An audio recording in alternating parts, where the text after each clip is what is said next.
बिस्मिल्लाहिर्रहमानिर्रहीम। अस्सलाम वालेकुम। क्या हाल है आप सबका, कैसे हैं सब? आज मैं आपके लिए लेकर आई हूँ बहुत ही मज़े की और आसान recipe, steam roast. Steam roast हम बनाएंगे मटन का। रेसिपी की तरफ जाने से पहले दिए गए बेल आइकन पे क्लिक कर लें और चैनल को सब्सक्राइब कर लें ताकि आने वाली मज़ीद अच्छी वीडियोस आप तक इजीली पहुंच सकें। चलें अब हम चलते हैं अपनी रेसिपी की तरफ। हम लोगों ने स्टीम करने के लिए दही ले लिया। दही हमने ले लिया 1 kg। मटन था हमारे पास 2 kg। हम लोगों ने कुछ मसाले ले लिए। अब हम इसको अच्छे से जो है वो मिक्स करेंगे। दही को हमने एक बाउल में डाल लिया और उसमें हम लोगों ने जो है मसाले मिक्स किए। मसाले हम लोग मिक्स करने लगे।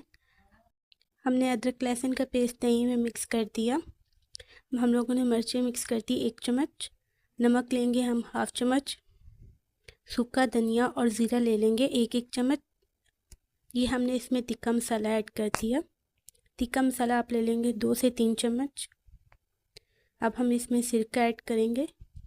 सिरके को आप अपने हर खाने में ऐड करें। सिरका खाना सुन्नत है, वैसे भी ये आपके लिए बहुत अच्छा और फ़ायदेमंद होता है। अब हम इसमें ऐड करेंगे नींबू। नींबू हम लोगों ने ले लिया था 1 अदद। नींबू को हम अच्छे से निचोड़ लेंगे और इसके अंदर हम लोग ने सोया सॉस भी ऐड की है। सोया सॉस भी आपने 1 चम्मच लेना है। अब हम इसमें नमक ऐड कर देंगे और अब इसको हम अच्छे से मिक्स करेंगे।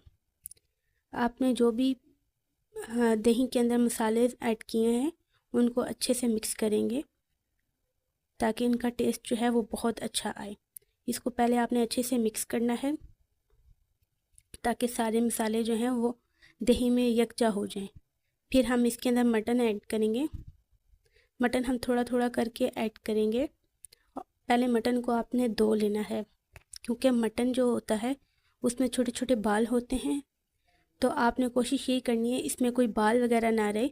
आपने इसको पहले अच्छे से धोना है। धो के खुश्क करके उसके बाद हम स्टीम के लिए इसको रेडी करेंगे। जिसमें पानी हो गोश्त में वो ऐड नहीं करेंगे, इससे जो दही है उसमें भी पानी हो जाएगा और आपका मटन जो है वो अच्छे से पकेगा नहीं। हम लोगों ने पहले ही इसको धो के अच्छे से खुश्क कर लिया था, आपने भी ऐसा ही करना है। ये हम लोगों ने दही में डाला और इसको हम अच्छे से मिक्स कर रहे हैं। हमारा जो बाउल था वो छोटा पड़ गया, इसको हम बड़े बाउल में डाल देंगे और हम लोगों ने जो बाउल के साथ जितना मसाला लगा था उसको अच्छे से साफ़ कर लिया। रिस्क को ज़ाया नहीं करते, इसलिए हम लोगों ने इसको अच्छे से साफ़ कर लिया और इसको अब हम मिक्स करेंगे। हाथों को पहले अच्छे से वॉश कर लें, उसके बाद हम इसको अच्छे से इसमें मिक्स करेंगे। सबसे पहले आपने हाथों को अच्छे से धोना है, उसके बाद इसमें मिक्स करेंगे हम। अब इसको हम अच्छे से मिक्स कर रहे हैं ताकि हर चीज़ इसमें जो है वो अच्छे से मिक्स हो जाए और यकजा हो जाए, ताकि कोई भी मसाला जो है वो एक साइड पे या एक साइड पे उसका जायका ना आए, ताकि हर बोटी में जो है हर मसाले का टेस्ट आए। इसको हम अच्छे से कर देंगे और हम लोगों ने इसको ओवरनाइट जो है हम लोगों ने रख दिया था फ्रिज में। आप कोशिश यही करिएगा 3 से 4 घंटे मैक्सिमम आप इसको रखें, क्योंकि ये जो है मटन है, मटन को जितना आप ज़्यादा रखेंगे वो उतनी अच्छी तरह बनेगा और उसमें अच्छा टेस्ट आएगा। अब हमने फ्यूल पेपर ले लिया। फ्यूल पेपर को हम कट कर लेंगे। आपने कोशिश यही करनी है फ्यूल पेपर का जो पीस है वो थोड़ा बड़ा लेंगे ताकि जितना भी स्ट्रीम है वो अच्छे से इसके अंदर फिक्स आ जाए। आप अगर कम कट करते हैं तो वो फिर बाहर गिरेगा, उससे अच्छे से वो स्ट्रीम नहीं होगा। ये हम देखें, हम लोगों ने काफ़ी बड़ा सा पीस ले लिया फ्यूल पेपर का। इसमें हम ऐड कर देंगे सारा जो हम लोगों ने मिक्स करके रखा हुआ था गोश्त वगैरह, हमने इसमें डाल दिया। हम थोड़ा थोड़ा करके डाल रहे हैं ताकि वो अच्छे से अपनी जगह पे जो है वो बैठ जाए। ये हम लोगों ने सारा डाल दिया। जो दही बचा हुआ है वो भी हम इसी में डाल देंगे, उसको हम वेस्ट नहीं करेंगे। दही को हम लोगों ने इसके अंदर डाल दिया। अब फ्यूल पेपर को हम अच्छे से जो है वो पैक कर लेंगे। ये हम लोगों ने पहले दोनों साइडों से इसको फोल्ड किया ताकि इसमें जो मसाला है वो बाहर ना गिरे। फिर हम इसको ऊपर से अच्छे से पैक करेंगे। ये देखें, इस तरीके से आपने बिल्कुल इसी तरीके से आपने पैक करना है ताकि आपका फ्यूल पेपर जो है वो अच्छे से पैक हो जाए। अब हम इसके अंदर जो है पानी मिक्स करेंगे।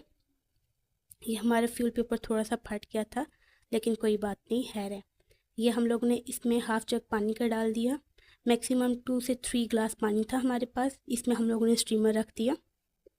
अब हम फ्यूल पेपर में जो हम लोगों ने रखा था सारा मसाला अपना, उसको हम स्टीमर में रख देंगे और कुकर को हम अच्छे से बंद कर लेंगे। अगर आप चिकन का बनाते हैं तो सीटी लगाने की आपको ज़रूरत नहीं पड़ेगी। चिकन का अगर आप बना रहे हैं तो आप इस पर सीटी बिल्कुल भी मत लगाएं, और अगर आप सीटी लगाते भी हैं तो फिर मैक्सिमम आपने 10 to 20 मिनट्स बस आपने कुकर को चलाना है, इससे ज़्यादा नहीं। और अगर मटन या बीफ का बना रहे हैं तो उस पर हम सीटी लगाएंगे और मैक्सिमम इसको हम लोग आधा घंटा या 40 मिनट जो है हम इसको स्टीम पे लगाएंगे। ये हम लोग ने मैक्सिमम 40 मिनट रखा चूल्हे पे, और इसके बाद हम सबसे पहले सीटी उठाएंगे और इसमें जो सारी स्टीम है उसको अच्छे से हम बाहर निकाल लेंगे। अगर आप एकदम कुकर ओपन कर लेते हैं तो ये आपके हाथ जलने का ख़तरा होता है। तो कोशिश ये करनी है, पहले आप लोगों ने सीटी को अच्छे से उतार के इसमें से सारी स्टीम बाहर निकाल के उसके बाद आपने कुकर को ओपन करना है। किसी चिमटे की मदद से हम इसको खोल लेंगे और ये देखें हमारी फ़ाइनल लुक। ये हमारी फ़ाइनल लुक आ गई है। इसको हम एक प्लेट में निकाल लेंगे और थोड़ा सा इस पर नींबू और मिर्च डालेंगे। Okay, bye bye.